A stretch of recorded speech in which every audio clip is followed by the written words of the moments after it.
Everyone, welcome back to the next video. In this video I will show you how you can do mapping of white to green lookup table, LUT or LUT as you call it, in live camera video recording in not in Expo but in normal React Native application for Android using Camera X and Media 3 effects. So let's get started. So first let me show you guys the output. So here is the output running, so I'll just play it. So here you can see it first asked me for camera permission, then the record audio permission, and here I'll just show you the live camera preview. So here you can see this, wherever it detects white it will display the green screen or the green color on top of it.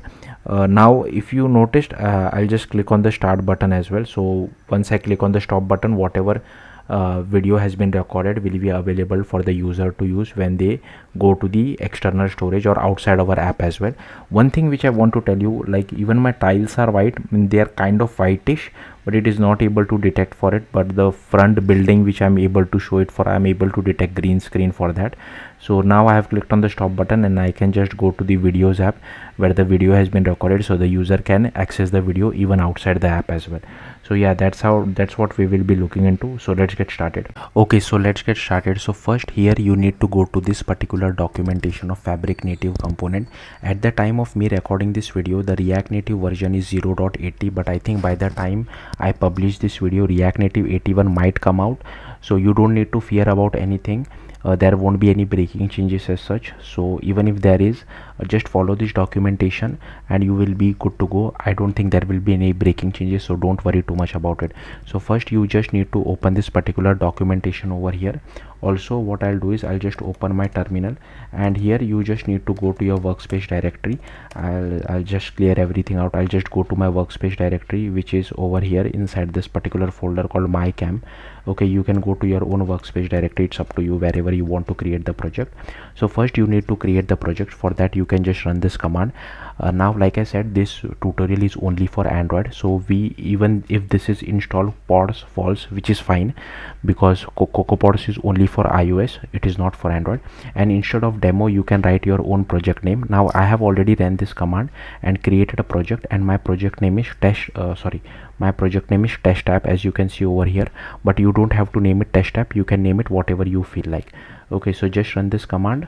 Again, if you want to change the project name, you can change it over here. Okay, then don't run this particular command, we will create it manually. So what it basically says is, okay, just let me check. Okay, so what it says is just tells us to create a specs folder, and inside this particular these all things are present by default, and inside this create a web view folder. So in our case web view does not make sense, we will be creating a separate folder name. So first what you can do, once your project is created, I'll just minimize everything. Okay, so don't worry too much about it, I'll just close everything as well. So first you just need to create a folder called specs inside the root of your React Native project. Just do that. Okay, then go to Android app src main java com, and inside com just create a folder called my camera. We won't be naming it as web view because web view does not make it sense. Now instead of my camera you can name it whatever you feel like, but this name is very important. If you're doing this for the very first time, it's better you follow what I'm doing, because this my camera name will be used in lot other places as well, so it's better you follow what I'm doing. Okay, so I have named it as my camera. Ignore the files which were present inside, we'll come back to that later on as well. Okay, then if you scroll down here, you can see inside the specs folder we need to create this particular TypeScript file, but here instead of web view we will be writing it as my camera. And this is also very important, you need to name the file name should contain this particular thing, native component. Otherwise later on we will be running the code generation command and it will not be able to find your file. So in our case the file name will be my camera native component.ts. So if you see over here inside the specs folder, you just need to create this particular TypeScript file, my camera native component.ts. Now I have just copied everything from this particular file, but I have made few changes. Firstly, I have replaced this particular type with this particular thing. So here we have this particular thing called result, but unfortunately the result thing is not really. So what typically will happen in our output is, like I showed you guys the output, right? We were recording the video. once the video has been recorded, we used to go to the files app. Previously what I used to do was I was sending the actual video URL of the captured video back to React Native side, but for some reason I'm not able to play the video. I don't know why. This works perfectly fine with in native Android with Exoplayer. Now if you don't know what Exoplayer, it is basically a video player in native Android, but in React Native side I tried using this particular library, React Native Video Player. As you can see, I have installed this particular dependency. If you want, you can use it. We are not really going to use it in this tutorial like I showed you guys in the output. I played the video by going to the files app.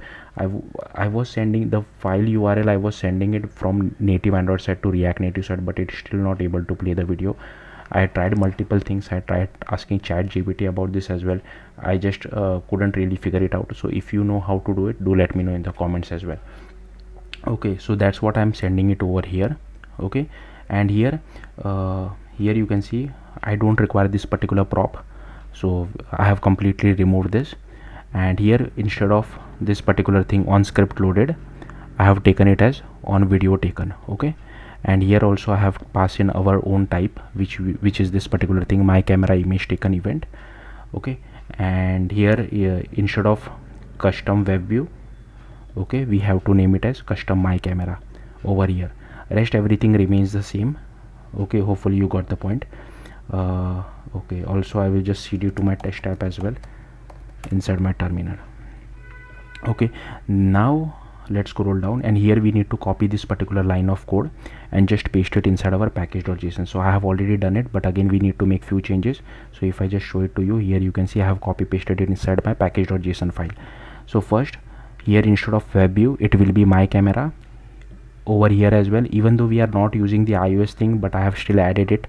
So here instead of custom web view, it should be custom my camera, and here instead of RCT web view, it should be RCT my camera. Now given that we have changed the package.json file, we just need to install the dependency using npm install.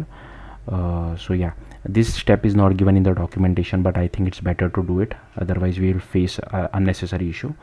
Now we need to run the code generation command. So we are only doing it for Android, so you can just copy this command, paste it over here. Okay, and then run this particular command. So I have already ran this command, so it will be pretty quick for me, but if you are doing this for the very first time, it might take a bit of time, like 2 to 3 minutes depending on your machine. So just be patient. So here I think, so here you can see you should see build successful at the very end. Once this is done, let's ignore this React web view for now. Okay, we'll have a look at other files, because React web view will be completely different. We can't copy this from the documentation.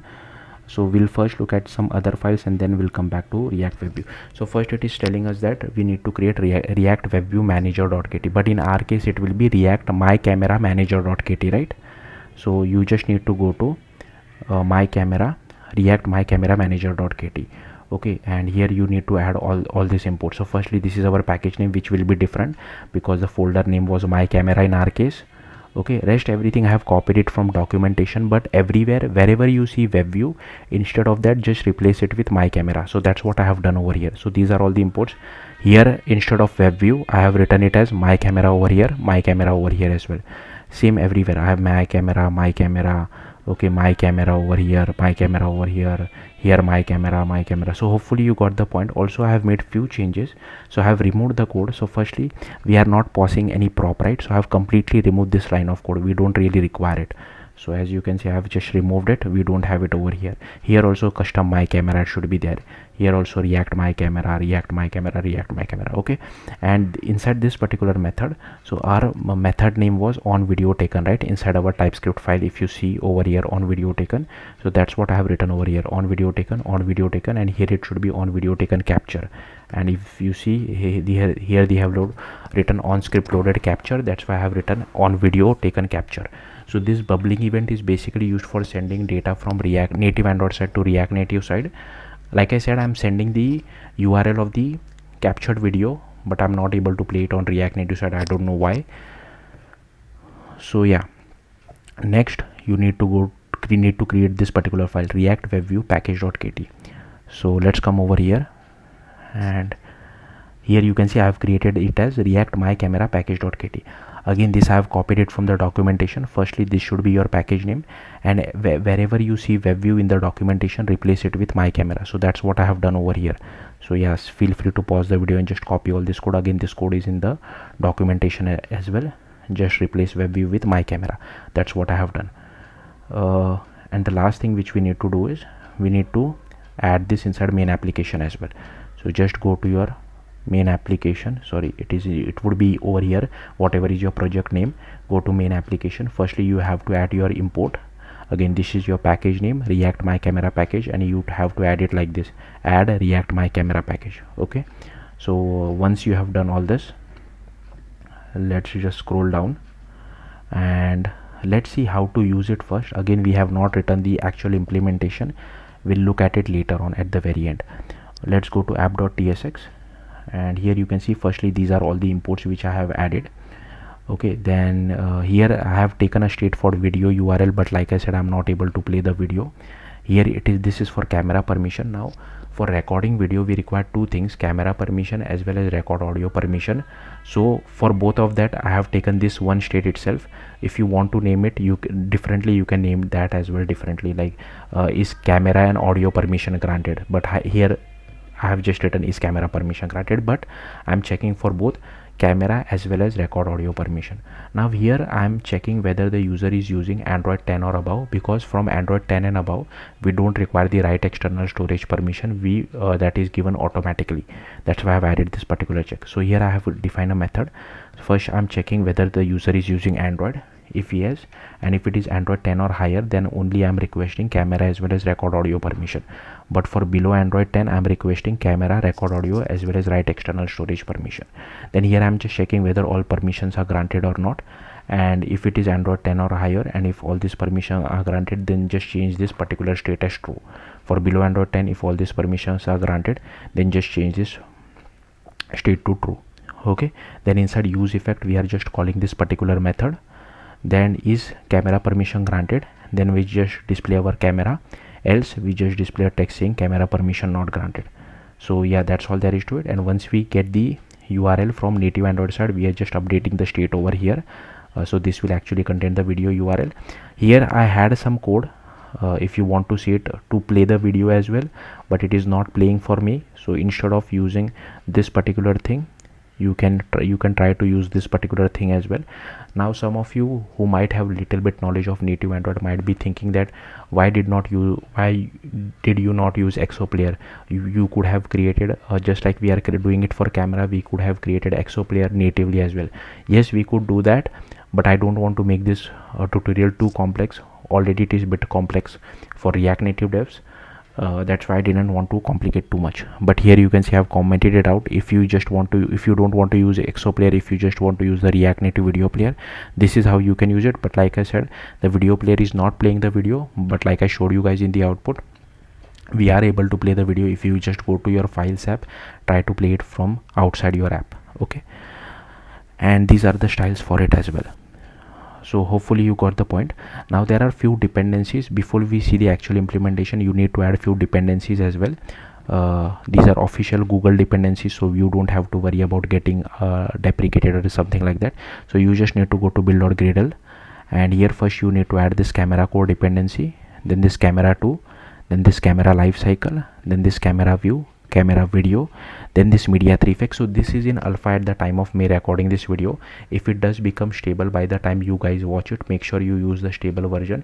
Because this is still in alpha, it does cause performance issues on cheap Android devices, and I'm using a cheap Android device. So make sure this becomes stable. If you are using something like Pixel or OnePlus, you won't feel any performance issues as such.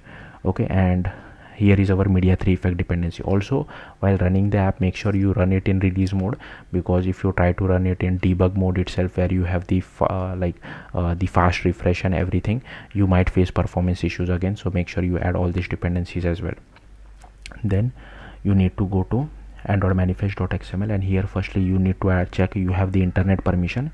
Then you use this uses feature of Android hardware camera, the camera permission, record audio permission, as well as write external storage permission. Okay, so till here everything is clear. Now comes to the final implementation part. So first you need to create a file called react my camera.kt over here. Okay, these are all the imports, so I'll simply scroll through this file. Feel free to pause the video wherever you feel like and just copy all these imports. Like there is nothing to explain regarding the imports, so I'll simply scroll through this file. So yeah, these are all the imports which are there. React class which extends frame layout, and here we have our lifecycle observer as well. Then here we get hold of our current theme React context. Here is our camera, here is our preview view, and here is our video capture recorder as well. Here is our recording as well. Then here we have our capture button. Here we initialize our preview view. I have named it as viewfinder. So basically this is the camera preview view used for recording the video. Then here is our camera executor service. Here is our process camera provider. Here we get the back facing lens. Here we get hold of our current activity. Then here we set layout params to our viewfinder, and here we call this particular method. I'll come back to this why we are doing it. Okay, then we add the viewfinder to our parent view. Then we set the text background color, text color as well as alpha to our button. Then we set the layout params for our button as well, and then we add the capture button to our parent view. Then we add a click listener for our button where we call just capture video method. Then inside this on attached to window, we check whether we have the camera permission. If yes, then we just call setup camera. On detach from window, we just shut down our camera executor as well as unbind our camera provider. Now coming back to this method, why we are calling this method. So to learn more about it, you can go to this particular issue. So basically this issue has been open in React Native's repo since past 8 years. They have still not fixed it. The issue is that if you try to use your camera and if you don't write this particular bit of hacky code, you won't see your live camera preview. You will just see a black screen. So to resolve that, we need to write this particular bit of hack. There is no workaround. You just have to use this until React Native folks fix this issue. Then here we have setup camera where we get hold of our camera provider feature. We add a listener to it as well, and here we use bind camera use case, and inside capture video we get hold of our video capture. Then here we do capture button dot is enabled as false. Here we get hold of our recording, and if it is not equal to null, we stop our recording, we make it as null. Here we get hold of our simple date format. Then here we do content values dot apply, passing in the display name, mime type, and if Android version greater than p, we also set the relative path. Then here we initialize the media store output options as well. Then here we initialize our recording, and here we just check whether we have the audio permission as well or not. And then we start the recording, and once the video recording has been started, we just change the text of our button as well as is unable to true. And once it is finalized, and if record event has error is false, then we just send the URI of the captured video back to React Native side. So this is how we send it. Now even sending this back to React Native side is an involved process, so it is not simple. I'll come back to this where I have written this particular method as well. Then we stop our recording and close it, make it as null. Then we just change the text of our button as well as is unable to true. Then this is just a helper method just to check whether we have the proper camera permission or not. And here we have just defined two variables, tag and file name format. Now to send data back to React Native side, you need to use these two particular methods. Now this I have copied it from documentation, but I have changed it to our use case. So if you want to see it, you can just scroll up and you can see it over here. Here you can see these are the two things, but in their case they are using this on script loaded everywhere, but in our case it is on video taken, right? So firstly I have copied this, but here I have taken on video taken event. So here I have created this particular class, so everywhere you have to write on video taken over here as well. So yeah, that's it. Then here we have a method called bind camera use case. So here we get the width of our viewfinder, then the height of our viewfinder as well, then the rotation as well. Then here we initialize the camera provider. Here we then initialize the camera selector. Here is our aspect ratio strategy. Here is our resolution selector as well. Then we initialize our preview view. Then we initialize our recorder as well. Then we initialize our video capture, and inside use case group builder we add our preview use case as well as video capture use case. Then we initialize our media 3 effect. Then here we create an array within an array within an array. And here we now this I have copied it from the documentation. Even I'm not an expert on this, so sorry about that. So here but we are just looping within these 3 for loops and just appending items to the array within the array within an array over here. And here you can see we are setting the green color, but instead of green you can choose whatever color you feel like is right for you. And here we just use this single color LUT dot create from cube, pass the map to white green LUT, and then we add the media 3 effect to our use case group builder. We unbind our camera provider, we bind it to the life cycle, we assign it to our camera object, and here we set the surface provider as well. So yeah, that's all there is to it. If you have any questions, do let me know in the comments. Thank you for watching. Bye.